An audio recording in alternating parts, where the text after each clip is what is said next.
Today, I'm going to take you through my favorite way to roast a whole chicken. This is a great skill for any home chef to have in their arsenal, and while it might be slightly intimidating, it's actually shockingly easy and very impressive. I'm going to walk you through the whole process from taking your chicken out of the fridge all the way to taking your first bite. I hope you'll stick with me. Hey there, welcome back to my kitchen. Thank you so much for spending your time with me today.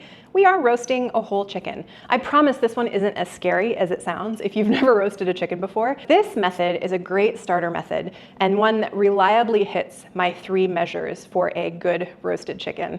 The skin is crispy, the meat is moist, and the vegetables that are cooked with the chicken are super flavorful and maintain a little bit of texture. There are as many ways to do this as there are chefs in the world. So I would encourage you to check out a few different recipes and methods if this becomes something you want to do more than once. This one's super simple and it checks all of those boxes for me. So it's a great one to try if you're new to roasting chicken.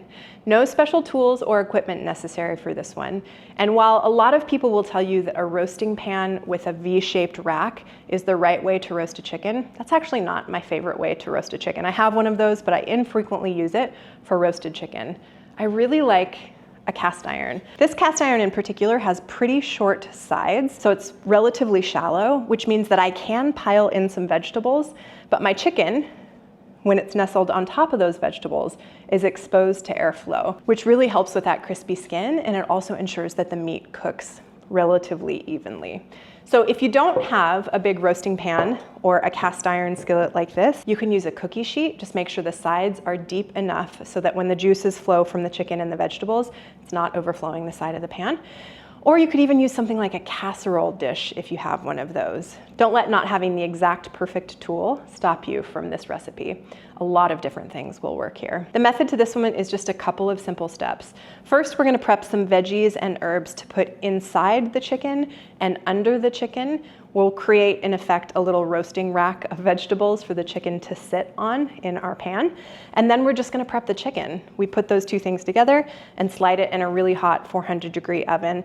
My oven is actually set at 425 convect, which brings the temperature back down to 400. That's as simple as roasting a chicken is. The note about the vegetables that I'm using, these can be swapped out infinitely. I really like onion, fennel, carrot, potatoes, and some garlic. They're vegetables that stand up to a high heat, kind of a longer cooking time, and they'll still have a little bit of texture when you take them out of the oven. But there's a lot of different things that you could use here. So I think the only thing left is to get going. So our oven is preheating. My oven is set to 425 convect, which basically just means it's the hot oven with a fan circulating the air. But if you don't have a convection oven, don't worry about it. Set it to 400. It'll work just fine. First, we're going to deal with the chicken. So a quick note about food safety and working with raw chicken. You want to keep your chicken in the fridge until you're ready to work with it and then get it into the oven relatively quickly. You don't want to leave chicken sitting out at room temperature because that gives a chance for the bacteria in it to start to grow. When you're touching the chicken, you want to be super careful not to cross-contaminate anything else in your kitchen, surfaces, other foods, your salt, as an example, with dirty chicken hands. So wash your hands frequently while working with chicken. And as an example, I have 2 dedicated containers here, one for salt, one for pepper, that I'll be reaching into and out of as we season our bird, but those will get dumped after we're done with this meal. I'm not going to use those again because they will be contaminated with raw chicken. And then finally, I just have a dedicated plastic cutting board that I use for cutting meat that I will use in our meal today. So for me, where I am, chicken comes in a plastic container typically, unless you're buying it directly from a farmer. But when you lift the chicken out of the plastic container, sometimes there's a little bit of liquid that comes with it. Don't worry too much about that. You can do this step over your sink if you'd prefer. And then you'll see a couple different things. This one has like a little pack to absorb moisture. We pull that out. And what seems to gross a lot of people out is this little packet with giblets. Giblets are basically the offal or the internal organs of the bird and the neck piece. Don't worry too much about those. Those work very well in gravy. You can freeze them, put them in stocks. We're not going to use them in this application though, so I'm just going to save them for later. Sometimes a bird will have little pin feathers left on. I like to try to get those off before I put it in the oven, but this bird has been very well cleaned. A lot of people will tell you to wash your bird. I'm not a fan of rinsing the bird off, but I am going to pat it dry. So when you have a chicken that the skin is dry, the chances for the skin to crisp are much higher. So all I recommend doing is taking a few paper towels and patting your chicken dry. I'm just gonna lift it off of this plate, flip it over, put it on my cutting board, and give it a little bit of a pat dry. Okay, we have a relatively dry chicken. So a little bit of a chicken anatomy lesson if you're reading a recipe and you're like, I don't know what part is what part. These are called drumsticks. These are called wings. This is the breast area. So typically you roast a chicken breast side up. I'm gonna give my hands a wash and prep some of the things that we're gonna put inside the cavity of the chicken to flavor it. On my bench in front of me, a lemon, some garlic, tarragon, a whole boatload of thyme, a little bit of parsley, salt, and pepper. And then these are vegetables that our chicken is gonna roast on top of. Right now, what we're preparing is what's gonna go inside of our chicken. So I love to flavor both the inside and the outside of poultry when I'm cooking with it. And so we're gonna salt and pepper the inside. We're gonna stuff it with some of the things I have on the bench here. We're gonna salt and pepper and oil the outside. First, we're gonna add some lemon, and I've just cut this lemon into shapes that will fit inside the chicken. I'm gonna use some garlic here as well. I'm just gonna have, that is one absolutely giant clove of garlic, but I'm just gonna have that and this garlic clove. I can pull out whatever papers fall off, but for the most part, I'm just leaving it as is. I'm gonna pull a lot of this thyme out, some of the tarragon, and the parsley. So this little group of things are what we're gonna put inside of the chicken. First thing though, we're going to salt and pepper the cavity of the chicken. So all I do, again with dedicated salt and pepper bowls, is use one of the drumsticks, lift our chicken up, dip in with my hands. It's really great to flavor your bird, whether it's turkey or chicken, on the inside and the outside, so then you're just building lots of layers of flavor. So now we have a bird that is seasoned on the inside, and I'm just gonna start stuffing some of this stuff inside of the bird. We're not gonna eat any of this, of course. We're just using it for flavor. It will provide a really nice flavor to the meat. So I'm just doing my best to stuff all of that thyme in that I can, get some of the garlic in, get the rest of our herbs in. There's all sorts of different flavor combinations you can use here. Apples are delicious, other citrus is delicious. You can even stuff your bird with something like sausage with some other vegetables inside. But lemon, thyme, parsley are really great, kind of crowd-pleasing flavors. Okay, our bird is fully stuffed. Wash my hands again. Next step, we're gonna work on the outside of the bird. So a very simple preparation is simply to drizzle on some olive oil, a little bit of salt and pepper, and you're done. I'm gonna go one step further and show you a way I like to season both under the skin and on top of the skin. That might open up some doors for you on adding extra layers of flavor into your chicken. So the first thing I like to do is simply lift some of the skin away from the chicken breast and gently run my fingers along the breast. So all I'm doing is separating that skin from the meat. Just really gently. You don't want to poke a hole into the skin. You're just trying to separate as much as you can. So I go from one side down the breast, just using your fingers to kind of try to meet in the middle. So you create a little bit of a pocket between the skin and the meat. Just go slowly here. If you get a little hole in the skin, it's not a huge deal, but just try not to. The skin will keep some of the moisture in as we're roasting the chicken. Okay, so now we've got a couple little pockets that we can add some flavor into.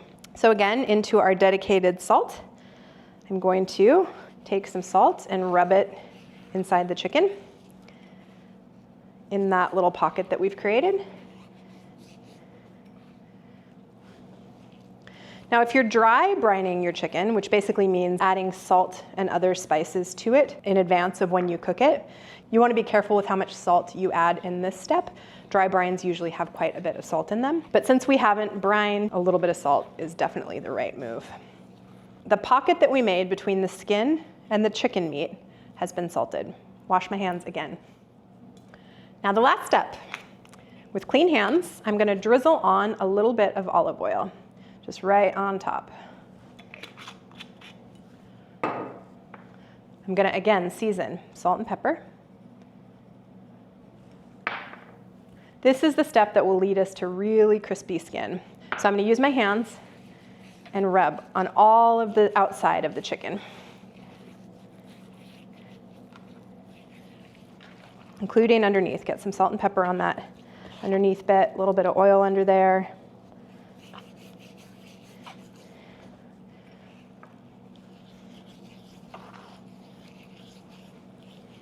Covered in oil well on the drumsticks, on the wings, salt and pepper everywhere, and that looks amazing. So I was recently reading one of my favorite cookbooks, which is Kenji Lopez Alt's cookbook. It's called The Food Lab. I'll link it down below. I really like him because he is focused on the science behind cooking, which is something that I don't think a whole lot about. But he runs all of these interesting experiments with commonly held beliefs and tries to either prove that they're true or debunk them. And one of the things that his book said about roasting chicken is that it makes no difference whether you baste or truss your chicken. Basting is taking some of the juices that the chicken cooks out and putting them on top of the chicken as it's cooking. He actually said that might be counterproductive because it dries the meat out faster. So we won't be basting today. And he also said that there's an argument against trussing. Trussing is traditionally when you put both of the legs together and you tie them together with kitchen twine to keep the bird as kind of like a tight little package. He said, in fact, it's better to leave it untrussed because you get better air circulation and more even of a cook on your meat. So I won't be tying this bird up with kitchen twine. I'm just gonna leave it like this, but I am gonna tuck the wings back. These tend to get kind of a little bit burned if you just leave them flapping in the breeze in such a hot oven. So to tuck the wings under, all you do is just, frankly, tuck it under. It just folds pretty well into a neat little package. So you just take the wing and tuck it right back under. It usually stays pretty perfectly. So that's our bird, ready to go in the oven. So I'm gonna give my hands a good wash, clean up and sanitize my area a little bit here, and be back to you to prep the veg. Clean surface. Time to prep our vegetables. So I have about 5 carrots, 1 sweet onion, a bulb of fennel, and a few red potatoes. The only volume restrictions we have here are what we can fit in the bottom of our cast iron skillet. So I'm probably gonna take inventory as I go. I want a little bit of all of these things underneath the chicken as it roasts. I'm gonna start with the potatoes. I'm actually just gonna cut these potatoes in half. You don't necessarily have to roast vegetables underneath your chicken. You can put it on just like onions. It can be really, really simple what you have going on underneath the chicken. But I like to have this chicken in this one pot be a full meal. So I try to get a little bit of a starch, some veggies that we can eat on the side, and the chicken. Next comes our carrots. I'm just gonna quickly top these carrots. I don't slice the carrots that small.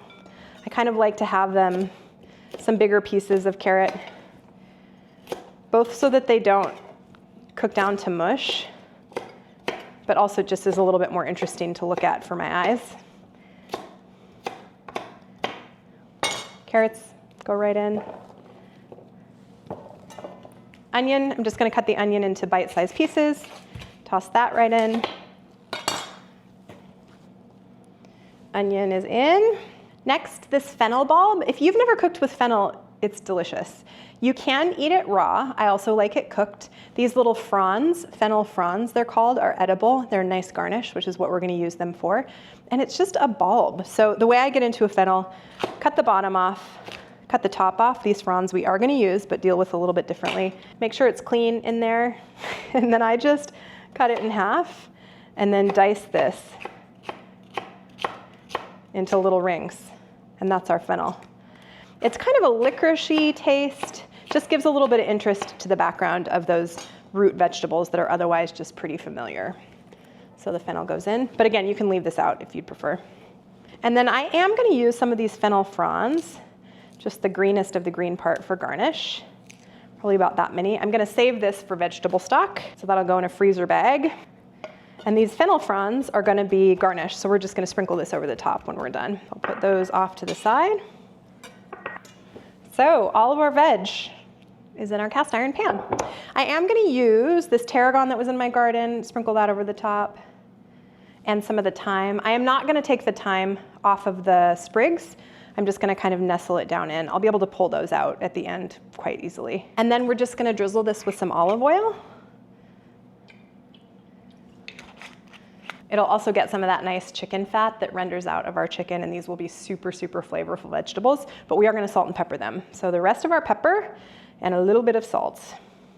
Okay, now we just wanna stir this all together. I'm gonna use my hands, making sure that all of the veggies are coated with oil, salt, and pepper. Okay, now I'm just going to nestle everything down in. Again, our oven is really hot, so any little bits that are sticking out have the potential to burn. So I'm just gonna kind of get those all nestled in.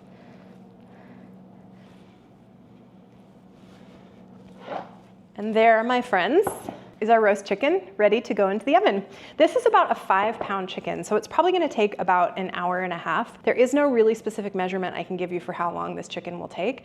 You want to look for a couple of things. The skin should be dark and crispy. Wherever you pierce the meat with a fork, the juices should run clear or yellowish. There should be no tinge of red. And the most reliable way to tell when your chicken is done is a thermometer. So on the breast side of things, you want the breast to be at 145. You want the dark meat or the drumsticks to be at about 160 before you pull the chicken. And of course, we're gonna rest the chicken after we pull it out of the oven for a good 15-20 minutes, just so the juices can redistribute. Just a quick interruption to provide more context about cooking temperature. The US FDA recommendation for food safety and chicken is to cook it until it's reached 165 degrees Fahrenheit. When I cook chicken, especially roasting it in the oven, and I wait until my thermometer gives me 165-degree Fahrenheit reading at the breast, I am guaranteed a dry chicken breast. Because food safety is about temperature and time, chicken cooked to 150 degrees and held there for 3 minutes or more is as safe as chicken that's just hit 165 degrees. So, because we're resting our bird and it will continue to cook, carryover cooking during that rest time, 145 degrees at the breast and 160 degrees at the thigh means moist and cooked meat every time. That said, if you disagree or that guidance makes you uncomfortable, please cook your chicken until you're confident it's done to your liking. I hope that helps. So into the oven this goes. I'll let you know how long it took when it's done. But again, for me, it's going into a 425-degree convection oven for probably about 90 minutes or maybe even a little bit longer. See you soon. And our chicken is done. It took about 1 hour, 20 minutes, which is kind of to be expected with about a 5-pound bird at convection 425. The vegetables are cooked beautifully. I made a quick pan gravy, very, very simple. The jus and fat that came off the chicken was delightful and really required no additional seasoning except for a little bit of salt and pepper.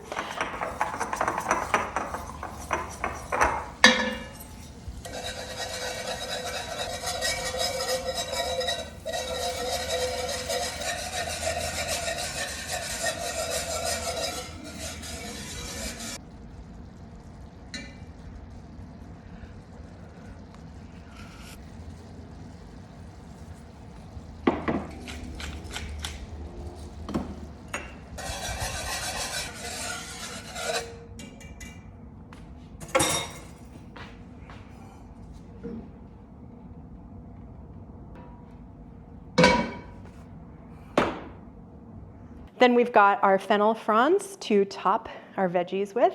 And now we're gonna carve into our chicken. The steps are pretty simple. You're trying to take off the drumsticks, trying to take off the breasts, and you can either take off the wing with the breast or separately. There's some joints we have to work around, some ribs, a center bone between the breasts. I am not by any means the most skilled carver. So if this is the first chicken you've ever carved, watched several different tutorials of several different people carving chickens.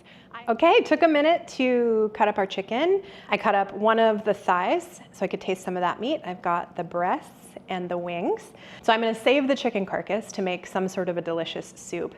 There's still a little bit of meat on the carcass, which is what happens when you're not a perfect carver. So you don't want that flavor and that meat to go to waste. So that'll be really good to make the background of a soup. We've got our veggies, our gravy. I'm just gonna finish this by garnishing with a little bit of green. So this is the tops of our fennel fronds. So I'm gonna put some of that right on our veggies and also a little bit on the chicken, just kind of down the middle. And then I'm gonna plate some up. Okay, first the veggies.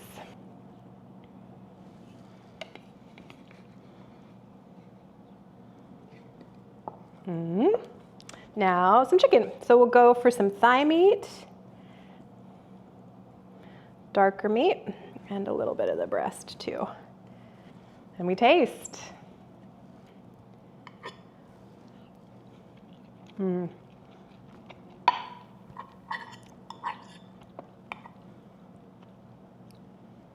Nicely cooked. Ever so slightly lemony. Really, really good.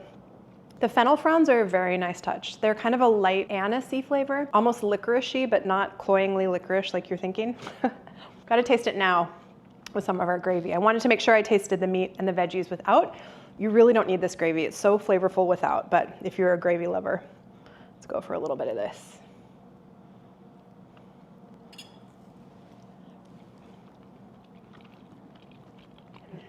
Wasn't so hard now, was it?